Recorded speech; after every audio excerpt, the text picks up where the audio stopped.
സുരേഷ് ഗോപി ആക്ഷേപിക്കുന്ന രൂപത്തിലുള്ള പ്രചരണമായി. പക്ഷെ അത് കഴിഞ്ഞു. നമ്മുടെ തദ്ദേശ സ്വയംഭരണ തെരഞ്ഞെടുപ്പ് വന്നു. BJP ഒന്നുമില്ല. ഇപ്പം നോക്കിയോ, നിങ്ങൾ സർവേ നോക്കിയോ, ഈ മാതൃഭൂമിയുടെയൊക്കെ സർവേ നോക്കിയോ, അവരെ മണ്ഡലങ്ങൾ തിരിച്ച് മാതൃഭൂമി സർവേ നടത്തുന്നത് നമ്മൾ ചിത്രത്തിലേ ഇല്ല.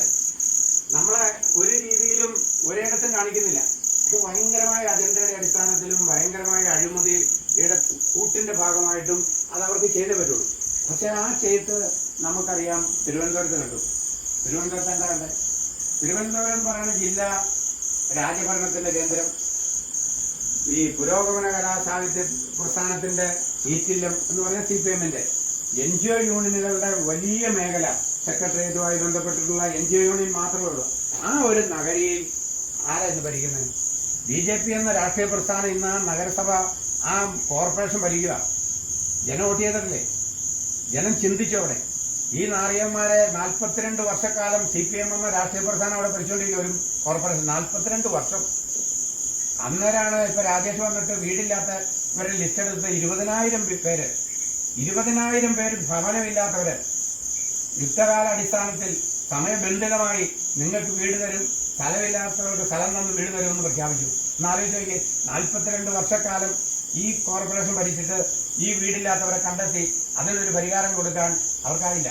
ഇപ്പൊ ഈ കഴിഞ്ഞ ദിവസം നമ്മൾ കണ്ടു, കാട്ടാക്കട മണ്ഡലത്തില് PK കൃഷ്ണദാസ് എന്ന് പറഞ്ഞ നമ്മുടെ കേന്ദ്ര കമ്മിറ്റി നേതാവാണ് മത്സരിക്കുന്നത്. നിങ്ങൾ കണ്ടോന്നറിയില്ല, ഒരു വീട്ടിൽ ചെല്ലുമ്പോൾ ഒരു പടുതയെന്ന് പറയാൻ പറ്റില്ല, കെട്ടിയിട്ട് ഇങ്ങനെ ചാർത്തി തുണി കൊണ്ട് മുറികളാക്കി തിരിച്ച് 2 പെൺകുട്ടികളും തള്ളയും തന്തയും, അയക്ക് ഹാർട്ടിന് അസുഖം.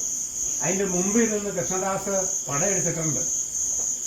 ഈ കേരളത്തില് ഈ നരേന്ദ്രമോദി 2026 കൂടി ഒരു ഭവനമില്ലാത്തവര് ഉണ്ടാവരുതെന്ന് പ്രഖ്യാപിച്ച നാട്ടിൽ ഇവരെന്തുകൊണ്ട് കൊടുക്കുന്നില്ല? പുള്ളിയുടെ ചാനലിലൂടെ പറഞ്ഞല്ലോ, നോട്ട് നിരോധിച്ചു എന്നും പറഞ്ഞുകൊണ്ട് അതുപോലെ നുണ പടച്ച് വിടുന്ന മാധ്യമങ്ങളാണ് കേരളത്തിൽ എപ്പോഴും ഉണ്ടായിക്കൊണ്ടിരുന്നത്. അവർക്ക് എപ്പോഴും റേറ്റിംഗ് മാത്രമേ ആവശ്യമുള്ളൂ. പിന്നെ നമ്മുടെ പത്രം ഉണ്ടല്ലോ, നമ്മുടെ പത്രം ആരും കാര്യമായിട്ട് വായിക്കുന്നുമില്ല അല്ലേ? BJPയുടെ പത്രമാണ്.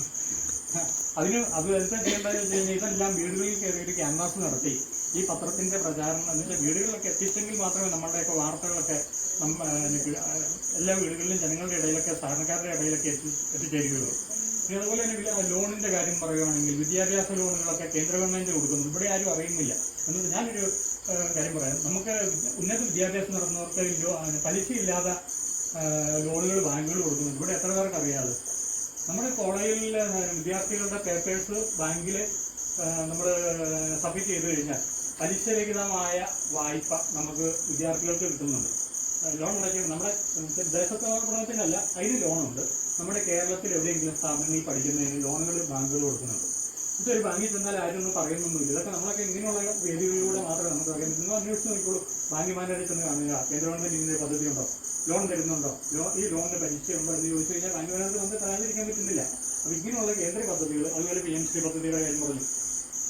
പിന്നെ അതുപോലെ തന്നെ നമ്മുടെ ഇവിടുത്തെ സർക്കാരിന്റെ ചെയ്തുകൊണ്ടിരിക്കുന്ന നമ്മൾ കണ്ണൂർ വിമാനത്താവളമുണ്ട്, നഷ്ടത്തിൽ പോകുന്ന വിമാനത്താവളം. അദ്ദേഹത്തിന്റെ അവിടുത്തെ മാനേജിംഗ് ഡയറക്ടർക്ക് 35 ലക്ഷം രൂപയാണ് വാർഷിക ശമ്പളം. ഈ നഷ്ടത്തിൽ പോകുന്ന പ്രസ്ഥാനത്തിന്റെ ശമ്പളം ഒറ്റയടിക്ക് 55 ലക്ഷമാക്കി കൊടുത്തു. ഇതൊന്നും ആരും അറിയുന്നില്ല, ആരും പറയില്ല. ഇതൊക്കെ ചില എല്ലാവർക്കും ഈ പരസ്യങ്ങളെല്ലാം മാധ്യമങ്ങൾക്കും കിട്ടുന്നുണ്ട്. പല കാര്യങ്ങളും ഒരു പേജ് പരസ്യം എന്ന് പറയുമ്പോഴത്തേക്ക് എത്ര 10-30 ലക്ഷം രൂപ കിട്ടുന്നതാണ് ഒരു പേജ് പരസ്യത്തിന്. അപ്പൊ ഇത് പരസ്യം കിട്ടാൻ വേണ്ടിയിട്ട് ഇങ്ങനെയുള്ള കാര്യങ്ങളൊന്നും ഒരു മാധ്യമങ്ങളും പുറത്തോട്ടും വിടില്ല. അവരെല്ലാം ഇടതിനെയും വലുതിനെയും സപ്പോർട്ട് ചെയ്തുകൊണ്ടിരിക്കുന്നു. BJPയുടെ കേന്ദ്ര ഗവൺമെന്റ് നൽകുന്നവരെ ആനുകൂല്യങ്ങളും ഒരു പദ്ധതികളും ഇവിടെ നമ്മൾ അറിയാൻ പറ്റാതിരിക്കുന്നതിന്റെ മെയിൻ കാരണം ഇവിടെ നമ്മുടെ ഇവിടെയുള്ള ഈ കുറെ പുസ്തക മാധ്യമങ്ങളുണ്ട്. ഈ മാധ്യമങ്ങളിലൂടെ വാർത്തകളൊന്നും വരാത്തതുകൊണ്ടാണ് നമ്മൾ ഈ ആനുകൂല്യങ്ങളെ കുറിച്ചോ ഒന്നും നമ്മൾ ബോധവാന്മാരാകാത്തത്. അപ്പൊ നമ്മൾ